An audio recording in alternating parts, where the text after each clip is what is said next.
alternativo, perdóneme, el senador Jorge Enrique Robledo. La audiencia es por la defensa de la calidad de la universidad pública. El senador Jorge Enrique Robledo.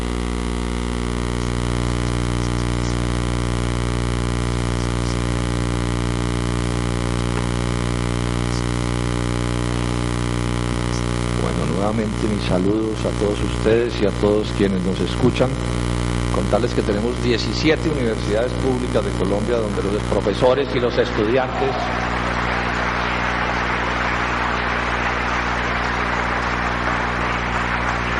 están atentos a esta audiencia que venimos realizando. Mis saludos a todos ellos y mis mejores deseos.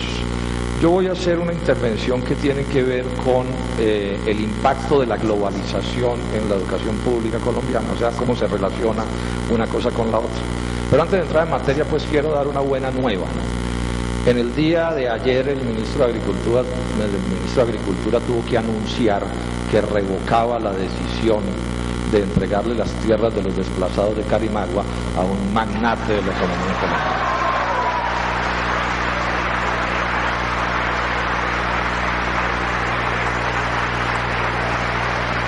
Si este no fuera este país, debería haber renunciado, porque o no tuvo la razón hace 3 semanas cuando dijo que entregar esas tierras así era una maravilla, o no la tuvo ayer cuando decidió cambiar la orientación. Pero como en Colombia estamos, es probable que le den la cruz de Boyacá. Mencionemos muy brevemente una serie de criterios. Si algún día me invitan a algunas universidades, vamos y hablamos más en detalle. Voy a hacer una especie de presentación telegrafiada, me excusan, para intentar mantenerme en el tiempo. Primera idea, la importancia del conocimiento. Sin conocimiento no hay progreso social de ningún tipo, no de ahora, sino desde siempre, desde siempre. Sin el conocimiento nada avanza, no avanzan las ciencias naturales. Hay una frase que me gusta insistir en ella que dice que la tecnología, que es en buena medida la madre de todos los avances sociales, la tecnología es la expresión material del conocimiento, es la forma que toma el conocimiento. Y si el conocimiento es fundamental en las ciencias que llamamos naturales, en las ciencias sociales ni se diga. Pues casi que las ciencias sociales uno podría en cierto sentido decir que es un conocimiento puro, la antropología, la filosofía, la literatura, etcétera, etcétera. Luego, enfaticemos esa idea, sin conocimiento no hay nada. Pero una segunda idea que es como la otra cara de la moneda, con solo conocimiento tampoco avanzan los pueblos. El conocimiento es una condición necesaria del desarrollo, pero no es una condición suficiente del desarrollo.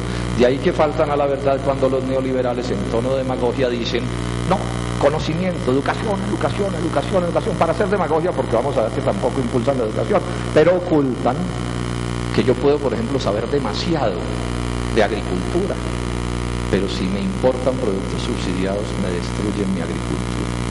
O que un país puede saber mucho de medicina, pero si los hospitales no están abiertos a los habitantes de este país, pues la gente se muere de cualquier cosa. Y sabemos todos que en Colombia hay millones de colombianos, profesionales, especialistas en los más diversos asuntos del conocimiento, trabajando en lo que no es. El caso clásico, como ejemplo de esto que digo, es el caso de los taxistas. Hay miles y miles en Colombia de taxistas, y esto lo digo con todo el respeto por esa profesión, que son psicólogos, que son filósofos, que son agrónomos, que son tantas cosas. Luego es claro que con el solo conocimiento no basta.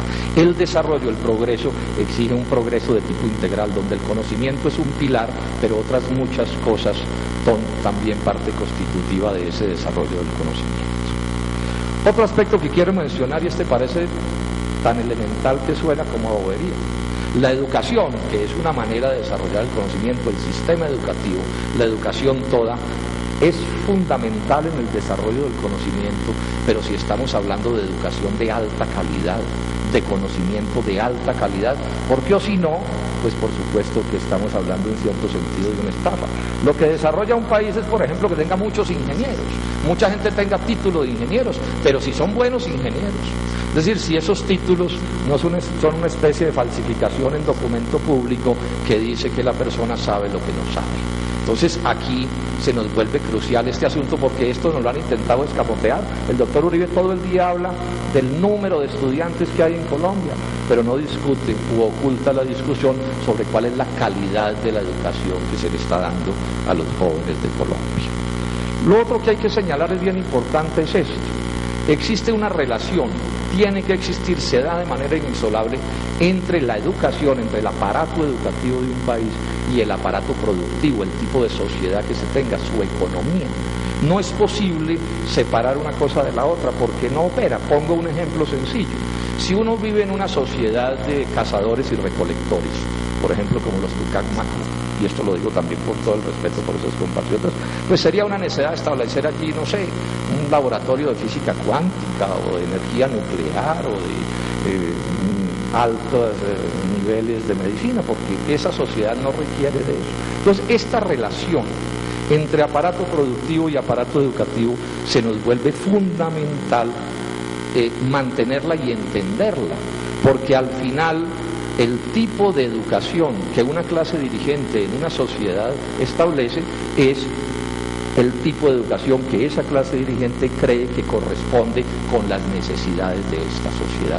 De otra manera esta cosa de ninguna manera opera, y esto me va llevando ya entonces al punto en cuál es el tipo de educación que quienes mandan en Colombia quieren establecer para este país en la época de la globalización, no en otra época distinta, es en esta época de la globalización. Ahora vamos a mirar que el tipo de educación o las instituciones superiores públicas de Colombia se establecieron en este país cuando había un pensamiento distinto entre las clases dirigentes colombianas con respecto al tipo de país que se quería, y en ese sentido se estableció un cierto tipo de institucionalidad.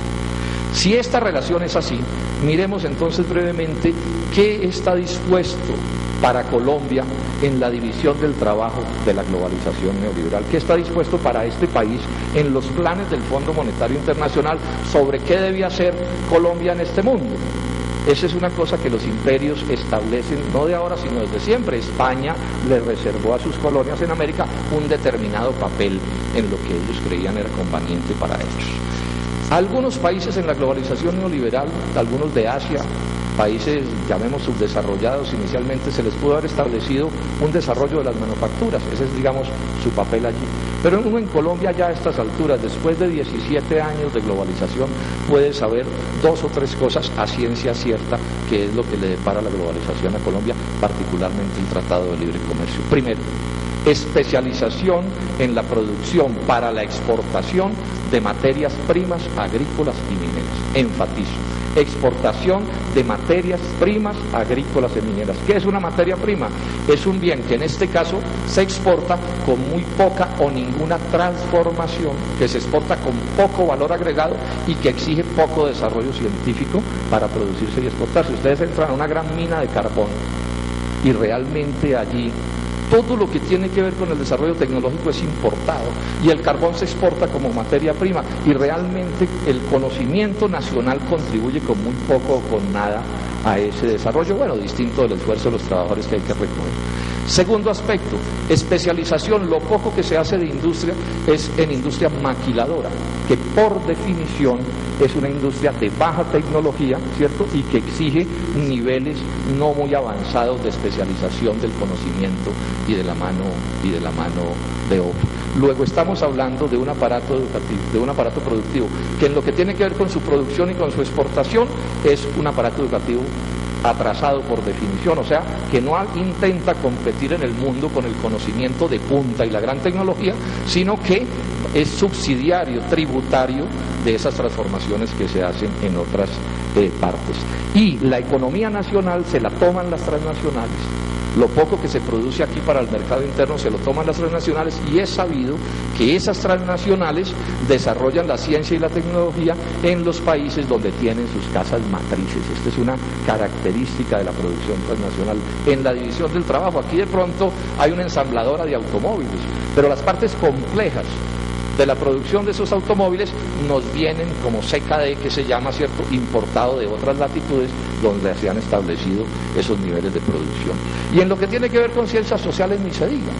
En lo que tiene que ver con ciencias sociales lo que predomina es la idea del pensamiento único, un pensamiento que se define en las metrópolis para la economía, para la filosofía, para el derecho, para todo, y se manda encapsulado, ¿cierto?, para que nuestros estudiantes y nuestros profesores reproduzcan con toda mansedumbre ese tipo de conocimiento, que yo diría que es un conocimiento al que le arrebatan su fundamento científico y lo convierten en ideología barata, o sea, en instrumento de dominación, en instrumento de justificación de una globalización inicua como la que se está estableciendo.